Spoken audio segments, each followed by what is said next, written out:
Hello everyone and a very warm welcome to all of you. Welcome to Ram IAS. This is Arushi here and today I'm going to take up the Hindu newspaper analysis. So आज के topics में we will be discussing some important articles like the Rajasthan state budget, India-Qatar strategic ties. We will take a brief analysis of the Delhi earthquake, its implications, causes and what we can do to mitigate the disaster. Declining school enrollments in India, we will take a stock of that. It was an editorial, आज के तो हिंदू में editorial आया है about the declining school enrollments. India का thermal power का क्या status है, polluters pay principle का क्या स्टेटस है, what should be the fair compensation mechanism, we'll discuss about that. Moving on, we will also have a look at important initiatives like the Naksha project and Matsya 6000, that is a part of the Samudrayan. Starting off with the very first issue of Rajasthan state budget. Now Rajasthan का ये जो state budget आया है, it has been declared as the first green budget और Rajasthan has been, वैसे भी Rajasthan is a first among many aspects, right? Rajasthan has now also becoming the first state to have launched or published its green budget. इससे कुछ दिन पहले भी Rajasthan news में इसलिए आया था because it is the first state that is trying to implement the principle of simultaneous elections.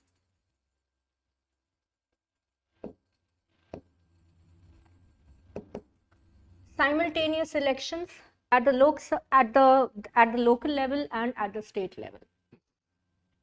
Local level पे और स्टेट लेवल पे साइमल्टेनियस इलेक्शंस को कंडक्ट करवाने के लिए पंचायती राज से रिलेटेड इलेक्शंस को डिले किया गया है. For that purpose the state was in news.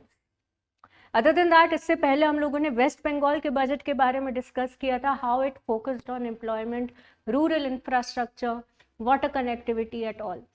Rajasthan state budget, on the other hand, it focuses on employment and infrastructure, generation of free energy and electricity, investing in electricity and infrastructure projects, and a portion of it will be focusing on providing free of cost electricity to the beneficiaries.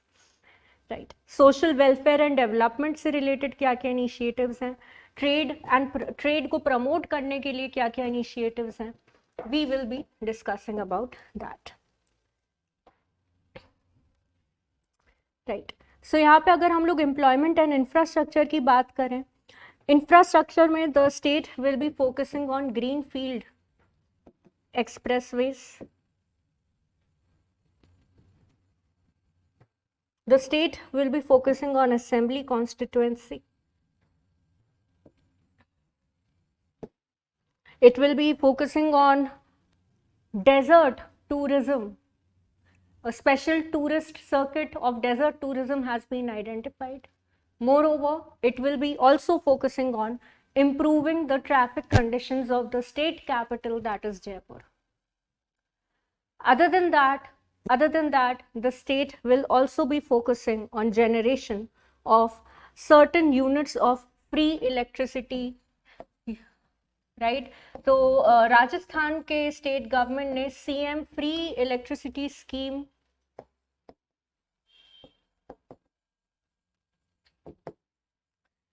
Free electricity scheme के अंदर 150 units of free electricity will be supplied by the electricity supply board of the state of Rajasthan. We all know, अगर हम लोग renewable energy की बात करें तो India का number 1 state, that is the state that produces the most units of renewable energy, that is the state of Rajasthan. Again, alright, यहाँ पे एग्रीकल्चरल इंफ्रास्ट्रक्चर में पावर सप्लाई को हम और कैसे एनहांस कर सकते हैं for the benefits of the farmers, that will be another important key point. Other than that, 5 lakh से भी ज़्यादा नए डोमेस्टिक कनेक्शंस को हम लोग कैसे और बढ़ावा दे सकते हैं, that will be another important point, a thrust point. And then how can the state expand solar energy? Okay, तो यहाँ पे अगर एनर्जी एंड इंफ्रास्ट्रक्चर प्रोजेक्ट्स की बात करें, so that is a very significant role. tourism, talking about tourism and trade promotion, the state government of Rajasthan will be promoting what? It will be promoting night tourism. Night tourism को हम लोग कैसे promote कर सकते हैं? That is one point, right? How we can promote tribal tourism, how we can promote tribal tourism in the state, that is in the southern part of the state, right? Global capacity center policy, how a new global capacity center policy will be set up or established in the state of Rajasthan for the mobilization of funds towards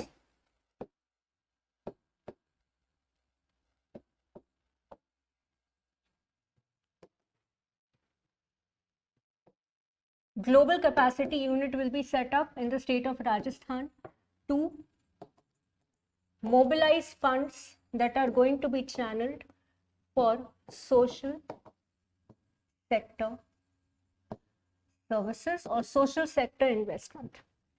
Social sector investment हम लोग इसको कैसे promote कर सकते हैं, right? How can we develop iconic tourism population, then trade promotion and policy. How can we facilitate the growth of trade promotion and policy in the state? That is another important threshold. अगर हम लोग state of Rajasthan की बात करें, खास तौर पे राजस्थान के रूरल रीजन की अगर हम लोग बात करें, तो यहाँ पे काफ़ी एक बहुत ही बड़ा यूएसपी है इस पर्टिकुलर स्टेट का, that is smooth roads without any potholes, right? Without any infrastructural loopholes, even in the village areas, right? यहीं पे अगर हम लोग village areas की और बात करें तो the state government has ensured to make sure that internet connectivity reaches not just the cities but also the rural regions of the states. तो ये कुछ इंपॉर्टेंट की पॉइंट्स या फिर हम लोग एक तरीके से कह सकते हैं यूएसपी हैं इस पर्टिकुलर स्टेट के. कुछ इंपॉर्टेंट पॉइंट्स अगर हम लोग इसके बजट की बात करें तो ग्रीनफील्ड एक्सप्रेसवेज में the state has implemented rupees 60,000 crore. The state has invested 60,000 crore in order to enhance what? In order to enhance industrial corridors and greenfield expressways and roadways, right? It will establish ring roads, non-patchable road funding. It will also invest in traffic management in the state of Jaipur. Okay यहाँ पे हम tourism and trade promotion को कैसे हम लोग और forward कर सकते हैं और कैसे एक्सपैंड कर सकते हैं. डेजर्ट टूरिज्म, नाइट टूरिज्म जैसे important thresholds, not just desert tourism and night tourism but एक इंपॉर्टेंट एस्पेक्ट जो निकल कर आया है that is the tribal tourism. Rajasthan happens to be the most diverse state in terms of tribe, in terms of dresses, in terms of language, in terms of the unique and different style of livelihood and lifestyle. All right. So उसको हम लोग कैसे और promote कर सकते हैं, उसको कैसे और लेवरेज कर सकते हैं, that would be possible through a proper tribal tourism network. Okay, so again in terms of fiscal deficit the state is performing pretty decent. Okay, still a lot needs to be done. जैसे हम लोगों ने compare किया, the state of West Bengal has brought down its fiscal deficit down from 4% to 3.2 something percent, right? Rajasthan का state fiscal deficit is still at 4.25%. Why is the state budget, the state fiscal deficit, the size of the state budget and the schemes important for us? आज के time पे cooperative and competitive federalism पे we are emphasising. First thing. Second thing, RBI is not just monitoring the state of finances of the union government but also that of the state government. Time to time RBI ने states को, काफ़ी सारे states को red signal यानी कि warning issue करी है for the deteriorating state of state finances. State development loans, state of state finances, these are issues of national importance. Even our constitution deals with it. Our constitution directly tries to impose a limit on the capacity of state borrowing. And ये क्यों important है? ये एक checks and balances के system को ensure रखता है, right? It ensures that the system of checks and balances is always in place, and not only at the central level but also at the state level we are able to maintain a certain degree of fiscal discipline. We are able to maintain a certain degree of fiscal discipline. कुछ हम लोग अगर की issues को देखें तो आज की डेट में जो सबसे बड़ा challenging issue निकल कर आया है हमारी इकोनॉमी के लिए, that is the state of freebies, right? Freebies is one challenging aspect, especially that is challenging the finances of the state government to promote the political parties, to promote leaders, to propagate a certain popular opinion among the voters, right? Freebies is a big issue to deal with. All right, so this was it. Now talking about India-Qatar strategic ties. अगर हम लोग India कतार strategic ties के ऊपर focus करें तो सबसे पहले हम लोग एक बार ट्रेड के ऊपर देख लेते हैं. कतार और इंडिया के बीच में अगर हम लोग ट्रेड का साइज देखें, that happens to be somewhere around 18 billion US dollars. The size of trade between India and Qatar at present is 18 billion US dollars. And अभी जो agreement हो रहा है, अभी जो strategic meeting and tie-ups हो रहे हैं, the target is that in the coming years, that is by 2030 approx, the trade has to be increased to up to 28 billion US dollars. All right, that is the second aspect. Then India के अगर exports की बात करें तो 1.96 billion dollars worth of exports are going from India to Qatar, while India imports goods worth rupees 16.8 billion dollars from Qatar. 16.8 billion dollars के जो import basket है from Qatar to India, इसमें से what we can say is that India meets as much as 50% of its liquefied natural gas and roughly around 30%, yes, we can say around 30% of liquefied petroleum gas requirements from the country of Qatar.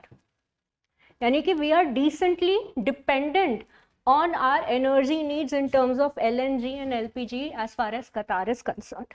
Okay, so इस aspect में भी that is very very crucial. उसके अलावा अगर हम लोग India and कतार के डिफेंस कोऑपरेशन की बात करें तो we have a joint defence cooperation committee. Okay, we have a joint defense cooperation committee between India and Qatar. Another important aspect is that Qatar National Bank has enabled and activated unified payment interface. Qatar National Bank has enabled and identified a unified payment interface. Now this unified payment interface has been implemented in collaboration, obviously in collaboration with the Reserve Bank of India. Okay, so we all know Reserve Bank of India ने already काफ़ी सारी countries के साथ tie up करके रखा हुआ है by tying up their payment, unified payment mechanisms with our own UPI. Now this not just helps the Indians who are living abroad, but it also helps the residents of that country who are living in India. And सबसे ज़्यादा इसमें जो help होती है that is exchange of remittances, right? So कतार में अगर कोई भी इंडियन काम कर रहा है, we all know India diaspora की अगर हम लोग बात करें तो 8 लाख से भी ज़्यादा इंडियंस इस समय कतार में काम कर रहा है as emigrants, right? So suppose they want to remit their income to the hometown, they can easily do it using the UPI channel. Now this cross border transfer of remittances is very very helpful, right? It goes a long way because it will help not just it will help doing away with third party interventions or third party intermediaries. ठीक है? It will ensure quicker and faster transparent transfer of remittances without any third party interference. So that is another aspect. यहीं पे अगर हम लोग Indian diaspora की भी बात करें तो कतार के गवर्नमेंट ने काफ़ी सारे इनिशिएटिव्स ऑलरेडी ले रखे हैं in order to help the Indian diaspora. One of the earliest measures include the abolishment of the kafala system. Okay, so kafala is basically a labor system, an medieval age-old system of system of bonded labor that exists in many Middle Eastern countries and via different names, right? Qatar में it is known as kafala system. Okay, so कफाला system के अंदर ये होता था कि एक bond sign करवा दिया जाता था that okay these many minimum number of years you have to work, right, you have to live a certain way, XYZ. Number of limitations were imposed. So now recognizing the workers' rights, right, this kafala system has been done away with, and Qatar has also introduced minimum wages for the Indian immigrants who are working over there. Okay, so that is another very, very important fact.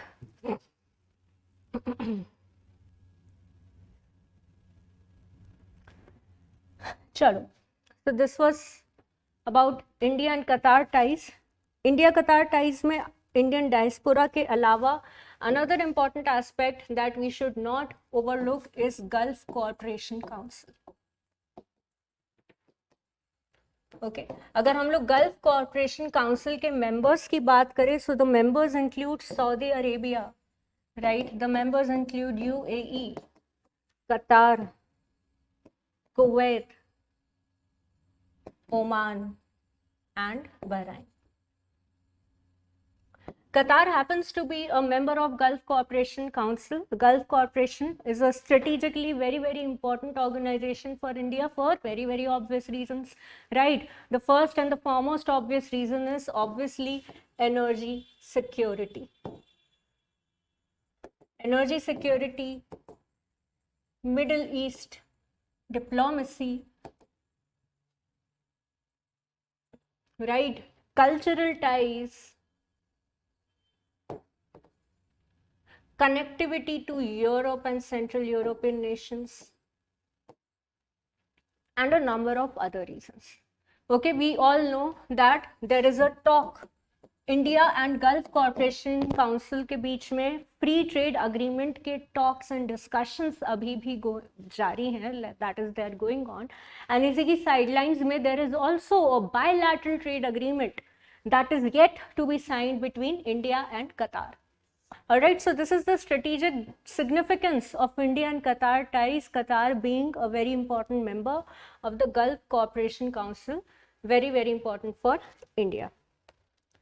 Okay, तो यहाँ पे अगर हम लोग India कतार के ties को और बूस्ट करना चाहते हैं तो हमको प्रायोरिटाइज क्या करना चाहिए?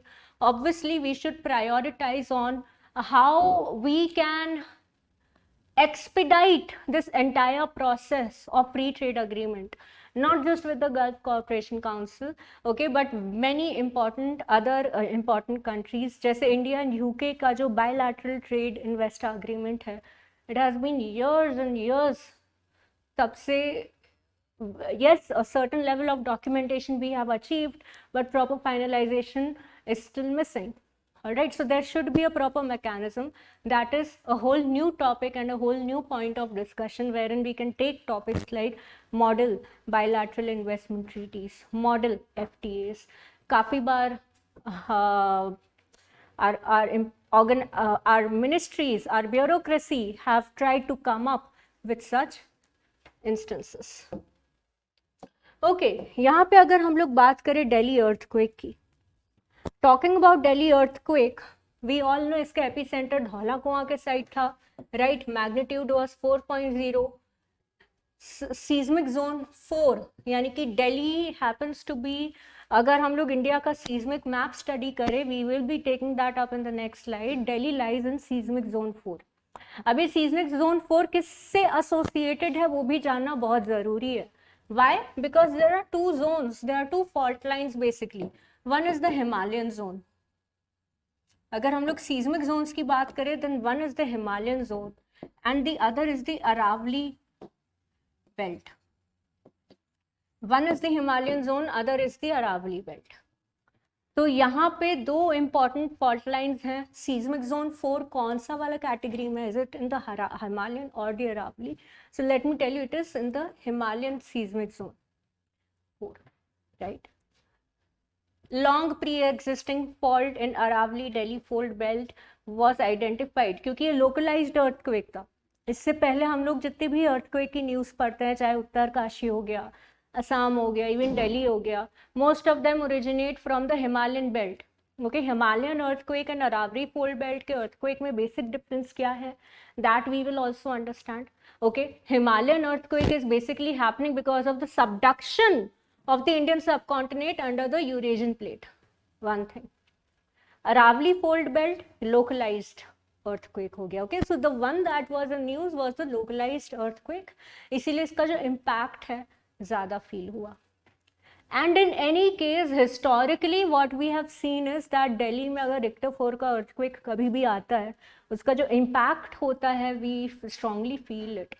Not just because of the seismic zone, but also जो दिल्ली का जो बेस सॉइल है, बेस सॉइल यानी कि जिस पे शहर की नींव रखी गई है पूरी पूरी, that happens to be very very soft. That happens to be very very soft because of Yamuna river. Okay, because of the underground stream of the Yamuna river, the Delhi subsoil happens to be very soft. तो जब भी थोड़ा सा भी earthquake आता है, 3 Richter, 2 Richter, 3, 4 Richter, whatsoever, right, it is the tremors are felt strongly because the soft soil is very very easy to displace, as simple as that. okay, यहाँ पे अगर हम लोग देखें तो लिक्विफैक्शन जैसे इवेंट्स होने के बहुत ज़्यादा चांसेस हैं. यहाँ पे अगर हम लोग देखें तो एक और न्यूज़ आर्टिकल आया था when it was talking about the causes of the earthquake, cause of the recent localized earthquake, that is heavy groundwater extraction. Heavy groundwater extraction, why? See, when the groundwater resources are extracted heavily, what it can lead to is the creation of a vacuum. जब एक ज़मीन के ground water का जो level है बहुत ही minimal सा रह जाता है या नियर डिप्लीशन के स्टेज पे पहुंच जाता है, तो वहाँ पे केविंग इन होने के बहुत ज़्यादा चांसेस होते हैं. Right, the land when it sinks in, so that is another reason, possible reason why this earthquake could have occurred. Right, and not just a possible reason but also very very alarming situation. Okay, so looking at the seismic map of India, we can see this is somewhere the Haryana Delhi seismic belt lies, that is in the zone 4. Okay, यहाँ पे अगर high intensity seismic belts को देखें तो north eastern region, right, some places in the Himalayas, and this Makaran Trench region that borders Pakistan and Gujarat, these come in zone 5 areas. Alright, तो यहाँ पे we were discussing about Himalayan and the Aravali fold belt earthquakes. Okay, Himalayan fold belt is occurring primarily because of plate subduction. यहाँ पे जो दिल्ली का जो इस बार का जो earthquake आया है, that is because of what we can exactly term it as localized fault activity. What we can exactly term it is known as the localized fault activity. Okay, now when we are talking about seismic zone regions of earthquake, okay, यहाँ पे seismic zone 4 region earthquake की अगर हम लोग बात करें तो Mahendragarh Dehradun fault,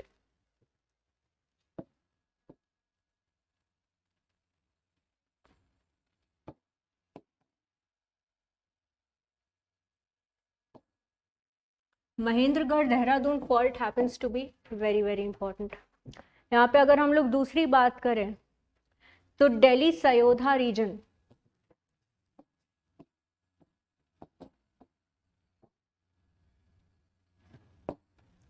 Delhi Sayodha region happens to be of another great importance. Then we have the Moradabad fault, जो आपका मोरादाबाद fault है, that runs along the east Delhi to the western Uttar Pradesh region. This is the important Moradabad. Then we have the Himalayan frontal belt, that is the Himalayan earthquake fault lines. Okay, यहाँ पे अगर हम लोग कुछ इसका analysis अगर करें, that is of the Delhi earthquake, what are the risks associated with it and how can we mitigate the disaster. Okay, अगर हम लोग यहाँ पे mitigation की बात करें तो disaster management के कुछ कुछ tenets हैं, कुछ frameworks हैं. Let us have a very quick recap. Right, disaster preparedness, it includes what? It includes precaution, right? It includes mitigation, it includes resilience, okay, it includes preparedness. and resilience के साथ साथ एक और important aspect आ जाता है, that is disaster risk mitigation. So disaster resilience and mitigation came out to be a very, very important or the centralized aspect towards disaster management during the Sendai Framework Conference. Sendai is a city in Japan, right? Sendai Framework Conference basically took place in order to add on to the Hyogo Protocol. Hyogo Protocol is also associated with disaster precaution and preparedness. Okay, disaster risk management, precaution and preparedness. Alright, तो यहाँ पे अगर हम लोग दिल्ली की बात करें तो दिल्ली में क्या क्या रिस्क्स हैं, let us first identify that. Obviously the first important risk is dense population. Okay, densest population in the country. population density we all know, per square kilometer how many people are living, right? Another red alert is unplanned urbanization. जो आपका unplanned urbanization है, that is in another risk region, right? यहाँ पे अगर हम लोग बात करें critical infrastructure and damage की, let us talk about critical infrastructure and damage. Okay, so यहाँ पे जो critical आपका economic infrastructure है, key and important institutes हैं, buildings हैं, schools, colleges, not to forget आपका जो urban transport है, that is the metro. Okay, they automatically come under huge risk, not just in terms of human life but also obviously in terms of heavy economic losses. Right, तो यहाँ पे obviously disaster risk management का जो एक सबसे बहुत ही important aspect यहाँ पे आ जाता है, given that a city like Delhi, right, और union territory like Delhi is already lined in the seismic zone 4. what we need to focus, really focus on is disaster resilient infrastructure. Now there are many infrastructural setups and buildings in Japan. चाहे जितना भी earthquake आ जाए, चाहे जितनी भी tsunami आ जाए, they stand intact. Reason being that they have taken initiatives, right? They have taken initiatives, implemented measures that इसको आज के language में हम लोग बोल सकते हैं, known as earthquake proofing. We call it what? We call it earthquake proofing. We call it tsunami proofing. Right? Then यहाँ पे early warning management systems आ जाते हैं, public awareness and drills आ जाती हैं, retrofit हो जाते हैं, weak structures का retrofitting. These are certain important measures that we can take. Alright, so this was it about analyzing the Delhi earthquake. Another important initiative that has been taken up by the government of India, that is Project Naksha. Okay, Project Naksha को implement करने वाली जो basic authority है, that is the National Geospatial Knowledge Based Land Survey of Urban Habitations. Okay, तो Project Naksha का जो full form है, that is the National Geospatial Knowledge Based Survey of Urban Habitations. Okay, so this has been launched under the Digital India Land Record Monetization Program. It was also a part of your prelims, so this happens to be very important. Project Naksha के कुछ अगर हम लोग benefits देखें, तो not just accurate and online land records, right, urban land management, but Project Naksha is also very, very important and crucial in terms of what? In terms of reducing the disputes, right? जितने भी land related disputes होते हैं उसमें already we see a significant reduction. Okay, it boosts urban planning.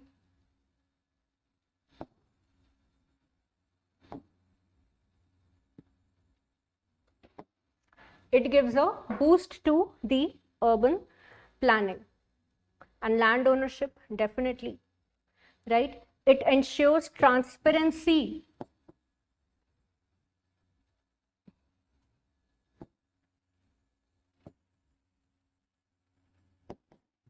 It ensures transparency in land administration.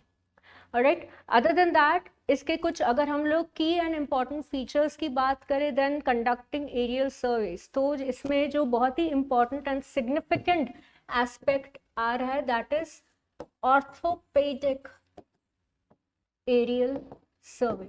This orthopedic aerial survey will basically be conducted by the Survey of India. And orthopaedic imagery का basic मतलब यहाँ पे ये हो जाता है कि जितने भी आपके लूप होल्स हैं, जितने भी ब्लॉकेजेस हैं, जितने भी ब्लर्ड इमेजेस हैं, उसको करेक्ट करके एक्यूरेट इमेज हम लोग कैसे इंश्योर कर सकते हैं that we are being able to capture through an aerial survey. Alright, so यहाँ पे जो सबसे बड़ा एक चैलेंज आता है usually in maintaining the land records is accuracy.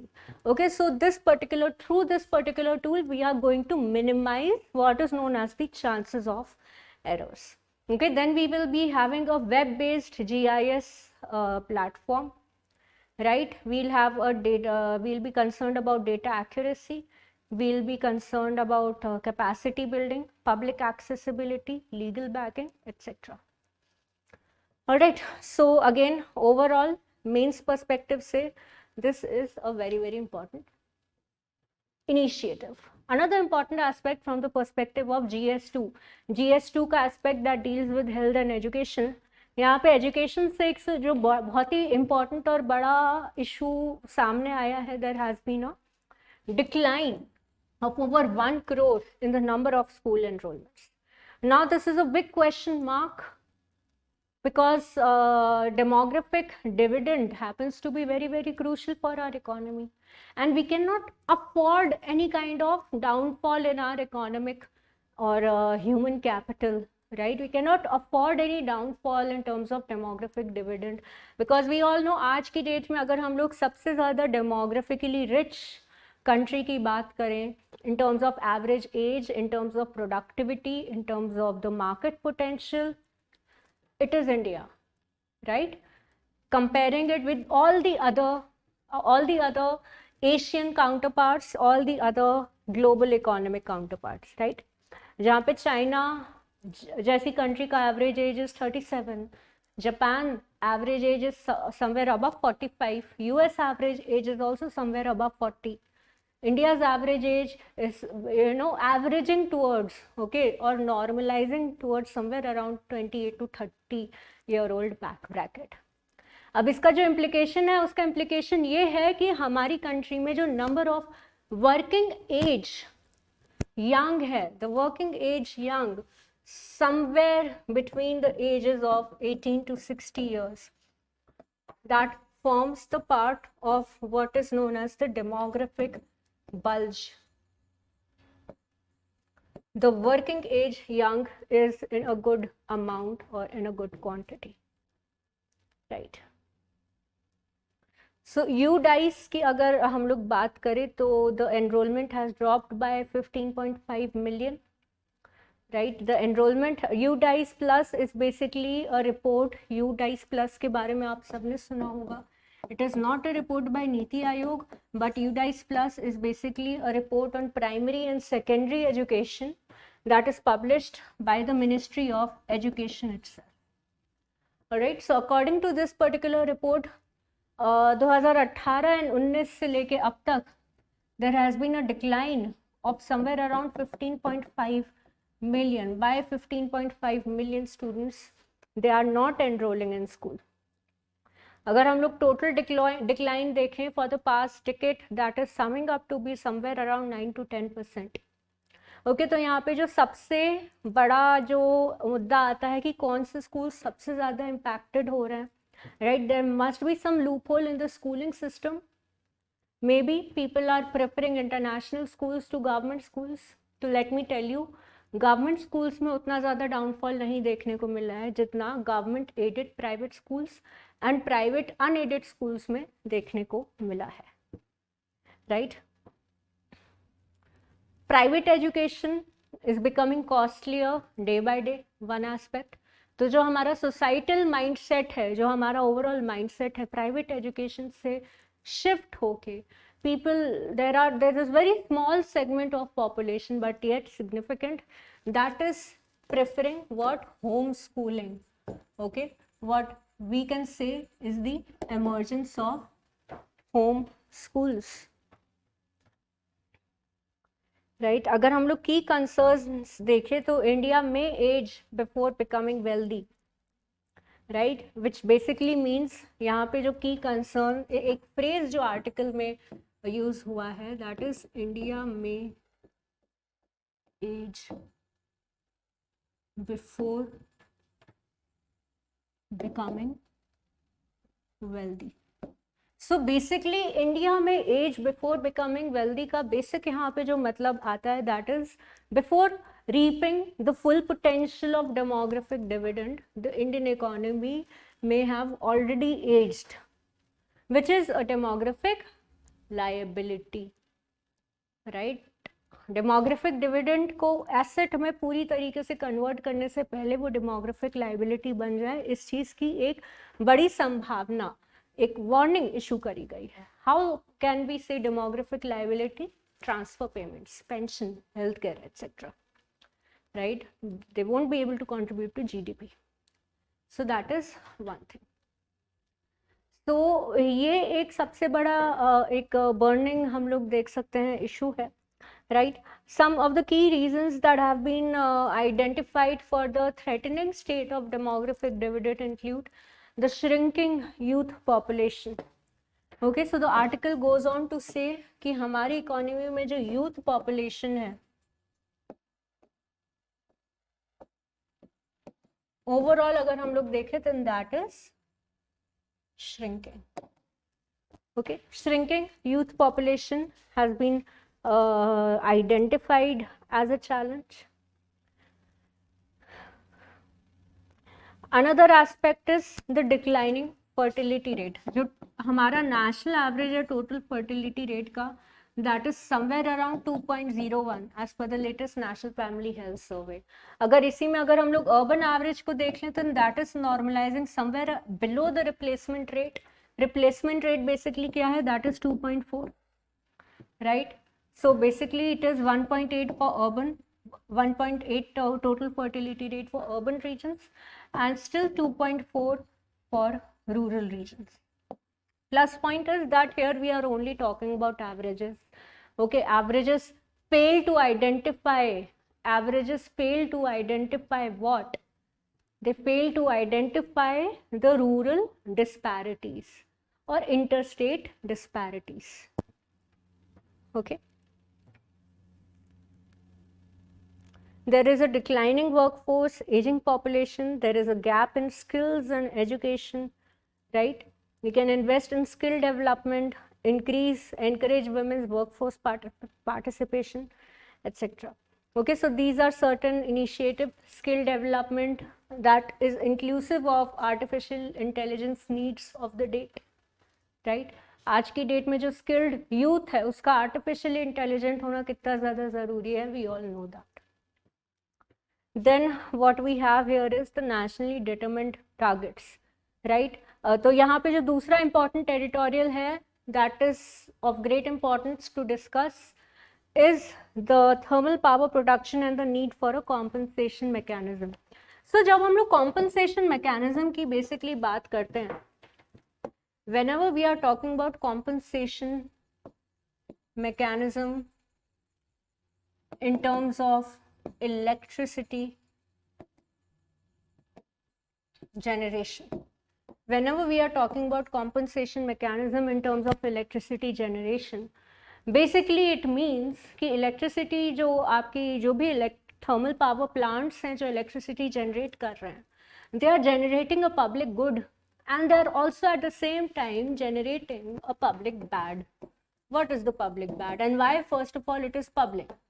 Electricity is a public good क्योंकि उसको residential and commercial users use कर रहे हैं. ठीक उसी तरह जो carbon dioxide and carbon monoxide and sulphur dioxide के एमिशंस हैं, right, CO, CO2, S2O, right, जो फ्लू गैस के जो एमिशंस हैं और फ्लू ऐश के जो एमिशंस हैं, to be precise, these are all public bads, जिसको एनवायरमेंटल हैजर्ड्स के नाम से जाना जाता है.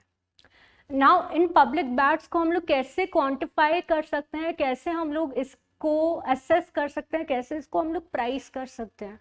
That is a part of what? That is a part of another aspect that is known as polluters pay mechanism. Polluters pay mechanism was basically introduced by A.V. Pigou, right? How do the firms compensate the public for the public bad that they are generating because of the manufacturing processes that go on? तो उसका एक mechanism है, right. ठीक इसी तरह जो article है, जो एडिटोरियल है, that is trying to talk about जितने भी थर्मल पावर प्लांट्स हैं, should there be a fair compensation mechanism. तो यहाँ पे अगर हम लोग फेयर कॉम्पनसेशन मैकेनिज्म की बात करें, so there whenever we are talking about compensation mechanisms, there are two methods और there are two aspects. The editorial does not talk about it, but let us discuss. Whenever we are talking about compensation mechanisms, there are two aspects related to it. एक है, इसको हम लोग negative तरीके से charge कर सकते हैं in terms of what? In terms of penalties, okay? In terms of higher taxation, right? In terms of licenses. But today we are living in a business enabling model, right? We want to promote ease of doing business. We want to promote infrastructure development. We want to promote startups.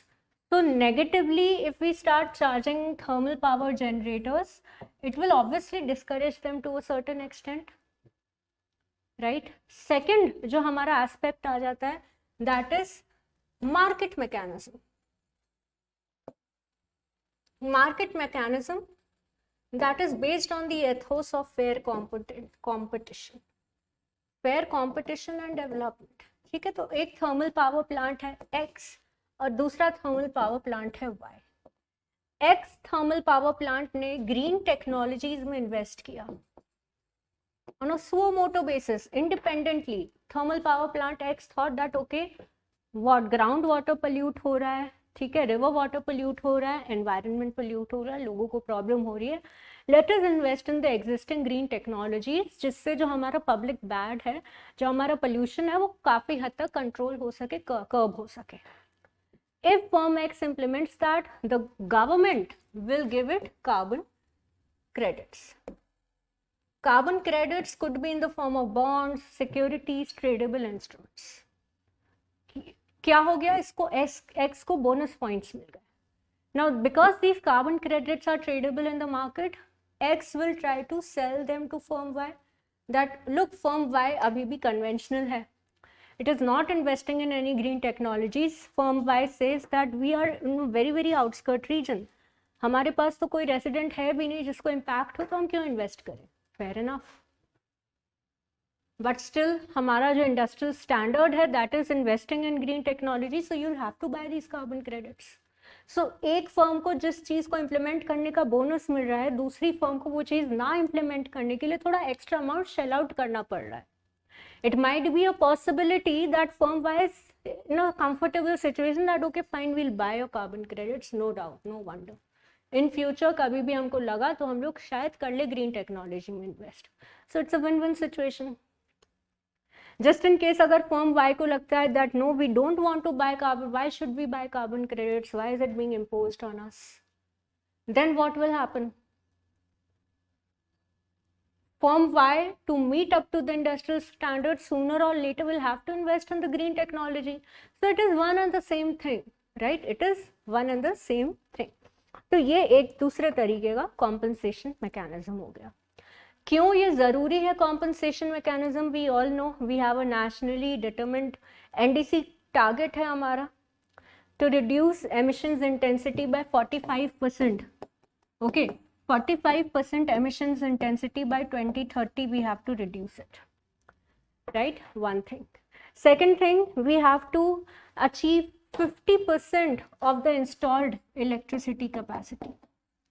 जो हमारा installed electricity capacity है, जो हमारा installed electricity infrastructure है, 50% की capacity तक हम लोग कैसे अचीव कर सकते हैं, that is another important aspect, right. Then we have India's coal dependency. We are still, despite our renewable energy targets, despite important projects like mega solar power plants, right, thermal power plants, there are certain states that are completely, for example, Odisha, completely dependent on thermal power generation, right. Then on the flip side, there are certain states that are one of the highest producers of renewable energy. One state that is a leader in renewable energy production, we have already discussed, that is the state of Rajasthan. कम से कम 22,000 megawatt का renewable energy produce करता है ये state. कुछ states हैं जो दूसरे states से one nation one grid plan के अंडर, कुछ states हैं जो दूसरे states से electricity यानी कि energy को import करते हैं, right? So one of the highest importers of electricity also include the state of Gujarat, the state of Haryana, the state of Maharashtra. They find it way better. They find importing electricity way cheaper than producing electricity, right? So that is a very, very convenient model. Non-renewable producer states की बात करें तो Maharashtra, UP, Gujarat, it is all there in the editorial. You just have to streamline it.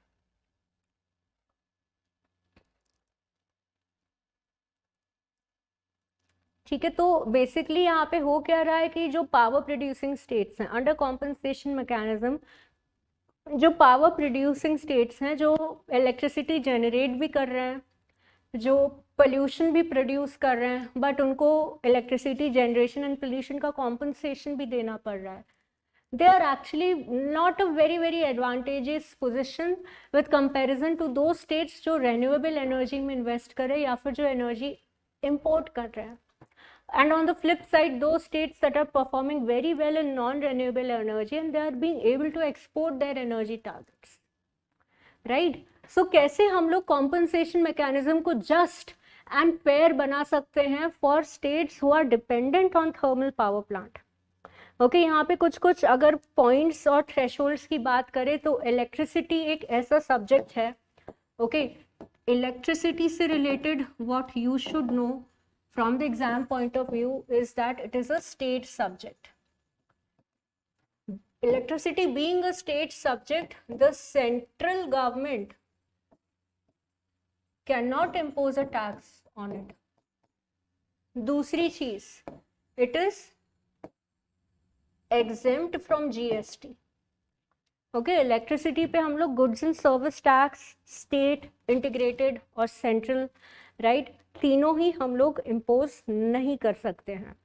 And according to a directive by the ministry of power, ठीक है, यहाँ पे GST से हम लोगों ने एग्जेम्प्ट कर दिया, ठीक, सेंट्रल गवर्नमेंट टैक्स नहीं कर सकता, electricity still a state subject, which means that there was some room for the states to impose a tax on the electricity that is being generated, but according to a Ministry of Power directive, states cannot tax electricity. States cannot tax electricity. All right, so that is another aspect.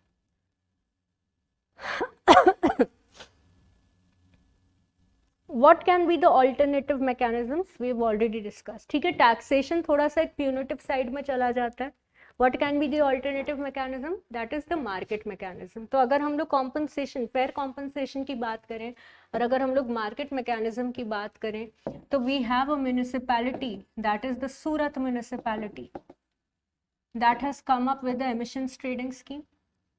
ATS on a localized level world over has been implemented first time by the Surat municipality. So to that extent, on those lines, there can be a possibility कि localized level पे या state level पे हम लोग electricity जो generate हो रही है उस पे जो कॉम्पनसेशन मैकेनिज्म है कैसे हम लोग इसको डील कर सकते हैं, right? Then last but not the least, a very important issue that we can discuss about is the Samudrayaan mission का एक जो बहुत ही important और बड़ा इनिशिएटिव है, that is project Matsya 6000. Okay, Matsya 6000 happens to be a very important aspect of Samudrayaan mission. Happens to be a very important aspect of Samudrayaan mission, जो कि India की एक डीप सी सबमर्जिबल सैटेलाइट है. Okay, so it is a deep sea submersible manned satellite जो कि national institute of OT, that is national institute of ocean technology, Chennai के under develop करी गई है. अगर हम लोग इसकी मैक्सिमम डेप्थ की बात करें तो reason why it is called Matsya 6000 is that it can achieve a maximum depth up to a limit of 5000 meters. Maximum depth up to a limit of 5000 meters. Okay, it has been equipped with advanced technology like titanium alloy, life support system, navigation equipment, robotic arms. All these details are given on the PIB website as well. Okay, I'm just reading it out for you.